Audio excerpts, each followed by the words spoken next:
P.A.R.T.Y, party, may not mean what you think. Stands for Prevent Alcohol and Risk-Related Trauma in Youth.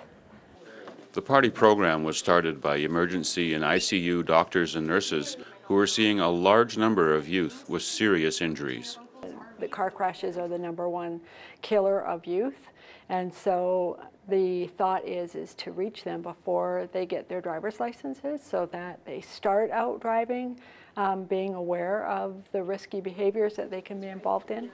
The P.A.R.T.Y program is facilitated by the hospital and School District 57 to reach out to grade 10 students, helping them to make the right choices. It's a full day for the students who visit areas of the hospital that deal with trauma every day. The students see firsthand what happens to people with serious but preventable injuries. The day starts out with presentations from the RCMP and emergency room doctors. So we want to get this into their minds now and try and educate them now. The big 3 killers are impaired driving by drug or alcohol, speeding excessively, and distracted driving, i.e. falling asleep at the wheel of the vehicle. But we also want to let them know that if they are getting into the vehicle, there's room to live in these vehicles. These vehicles are made very safe, very structurally sound today. Put their seatbelt on. And that's the focus of the RCMP presentation.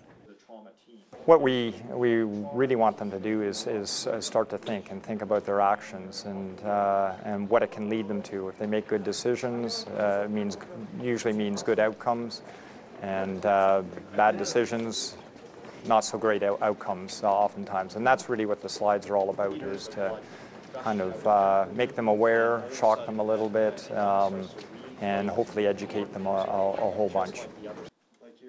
Others who are living with their choices volunteer to share their personal experiences with the young people. I suffered a massive heroin overdose. I wasn't wearing a seatbelt and I got thrown from the vehicle 103 feet. I have a brain injury and I also only have 1 bicep. And I decided to ride a quad without wearing a helmet, and I broke my skull out of my brain injury happened really bad. Me and my buddy Aaron were partying, drinking booze and smoking weed, doubling around the res on my ATV and wiped out at super high speed, and of course we were both not wearing helmets. A mock funeral for a young child who was killed by a drunk driver demonstrates how their choices can impact the lives of others. And the kids just become aware that there are sometimes very serious consequences to their behaviors. No one wants to end up here. Make the right choices now and for the rest of your life. For Shaw TV, I'm Rick Smith.